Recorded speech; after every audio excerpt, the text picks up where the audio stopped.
మొన్న వీచిన పెనుగాలులకు మరియు వడగండ్ల వానకు దాదాపు లింగాల గ్రామం కావచ్చు, గుణకనపల్లి రామట్లపల్లె గ్రామం కావచ్చు, పెద్దకూడాల చిన్నకూడాల గ్రామాలు, అదేవిధంగా కామసముద్రము బోనాల గ్రామాలు, దాదాపు ఇన్ని గ్రామాల్లో 750 ఎకరాల అరటి పంట పూర్తిగా నేలమట్టమైన పరిస్థితి.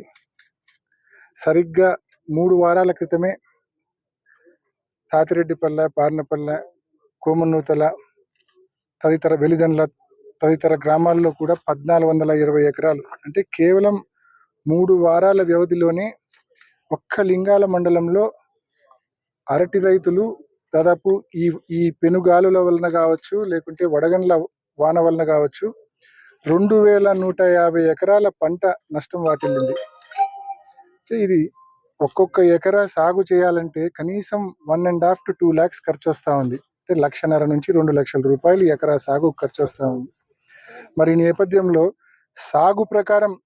సాగు లెక్క ప్రకారం తీసుకున్నా కూడా రైతులకు 42 కోట్ల రూపాయల నష్టం కేవలం ఈ 3 వారాల్లో ఈ గాలుల వలన, వడగండ్ల వాన వలన ఏర్పడిన పరిస్థితి. మరి ఇంత భారీ నష్టం నుంచి రైతును ప్రభుత్వాలు ముందుకు వచ్చి ఆదుకోమని చెప్పి మనవి చేస్తూ ఉన్నాం. ముఖ్యంగా ప్రభుత్వం ఏదైతే ఇన్పుట్ సబ్సిడీ ప్రకటించిందో ఆ ఇన్పుట్ సబ్సిడీ యాక్చువల్లీ మార్చి 31 లోపలే ఇస్తామన్నారు, కానీ ఇవ్వలేదు.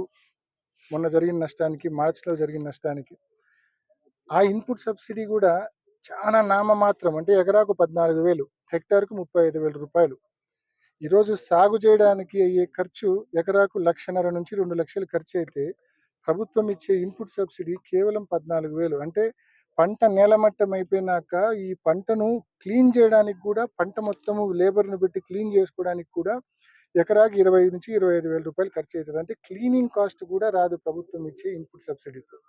అండ్ దాంతోపాటు ఇన్సూరెన్స్ 2000, ఈ పంట అంతా 2024 ఖరీఫ్కు సంబంధించిన ఈ అరటి పంట అంతా కూడా 2024 ఖరీఫ్కు సంబంధించిన బీమా లైవ్ గానే ఉంది. 2023 ఖరీఫ్లో ఏ గైడ్ లైన్స్ ఉన్నాయో అదే గైడ్ లైన్స్ 2024 బీమాలో కూడా ఉన్నాయని చెప్పి ప్రభుత్వం ఇప్పటికే ప్రకటించింది.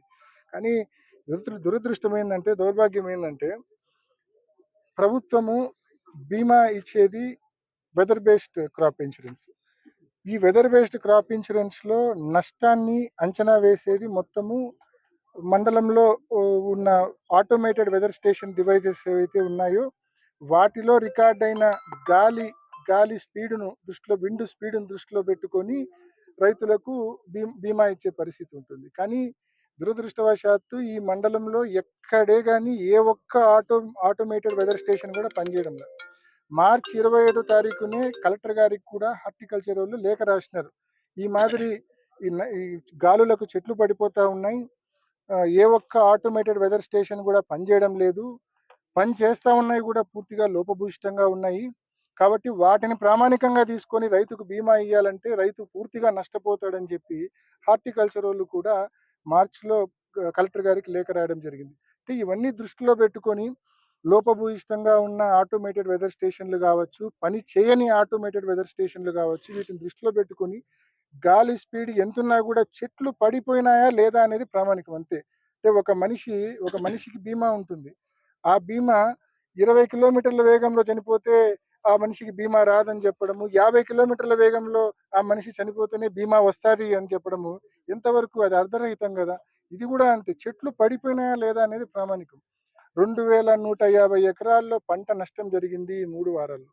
సో పంట నష్టం జరిగింది స్పష్టంగా రెవెన్యూ అధికారులు, హార్టికల్చర్ అధికారులు ఫోటోలు తీసి సహా మరి క్రాప్ లాస్ ఎన్యూమినేషన్ అప్లోడ్ చేసినారు, గవర్నమెంట్కి పంపించినారు. సో పంట నష్టాన్ని మాత్రమే ప్రామాణికంగా తీసుకొని ఈ పని చేయని ఆటోమేటెడ్ వెదర్ స్టేషన్స్ కావచ్చు, పని చేయని లోపభూయిష్టంగా ఉన్న ఈ డివైజెస్ను పక్కన పెట్టి పంట నష్టాన్నే ప్రామాణికంగా తీసుకొని నష్టపోయిన ప్రతి రైతుకు ఇన్పుట్ సబ్సిడీతో సహా బీమా కూడా తప్పకుండా చెల్లించాలని చెప్పి గవర్నమెంట్ మేము డిమాండ్ చేస్తాం.